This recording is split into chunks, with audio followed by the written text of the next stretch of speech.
రాహుల్ గాంధీ అమెరికాలో చేస్తున్న వ్యాఖ్యలకి భారత్లో జరుగుతున్న పరిణామాలకి సంబంధం ఉందని నేనైతే అనుకోవట్లేదు. కానీ ఒక దారుణమైనటువంటిది అయితే కుట్ర భారతదేశంలో జరుగుతోంది.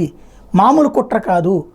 రైళ్లని అస్థిరపరచడం, రైల్వేస్ని అస్థిరపరచడం, రైళ్లలో పెను ప్రమాదాలు సృష్టించడం, లక్షలాది మంది ప్రాణాలు తీయాలనుకోవడం అన్నటువంటిది ఒక శరవేగంగా జరుగుతుంది. గత 50 రోజులలో రైలు పట్టాలు తప్పించడానికి సిమెంట్ పిల్లర్లే పెట్టారా, గ్యాసు బండలే పెట్టారా, లేదంటే కనుక మరేదైనా ఆబ్జెక్టులు తీసుకొచ్చి దాని మీద పెట్టారా, ఇట్లాంటి సంఘటనలు ఏకంగా 18 చోటు చేసుకున్నాయి. 1 కాదు 2 కాదు 18 సంఘటనలు చోటు చేసుకున్నాయి. దీన్ని బట్టి అర్థమవుతున్నది ఏంటంటే రైల్వేలు రోజుకి 1 కోటి మంది ప్రజలని గమ్యానికి చేర్చేటటువంటి రైళ్లని ఈజీ ఆబ్జెక్ట్గా ఎంచుకున్నారు. వందే భారత్ మీద రాళ్లు వేసినప్పుడు ఏమీ చేయలేకపోయాం కాబట్టి ఇప్పుడు ఈ కోణంలో నుంచి జరుగుతున్నది. రైళ్లని డిస్టర్బ్ చేస్తే దేశమంతా డిస్టర్బ్ అవుతుంది. రైళ్లలో మనుషులు చచ్చిపోతే దానికి కంట్రోల్ కూడా కష్టం, ఒకసారి దాంట్లో విధ్వంసం జరిగితే.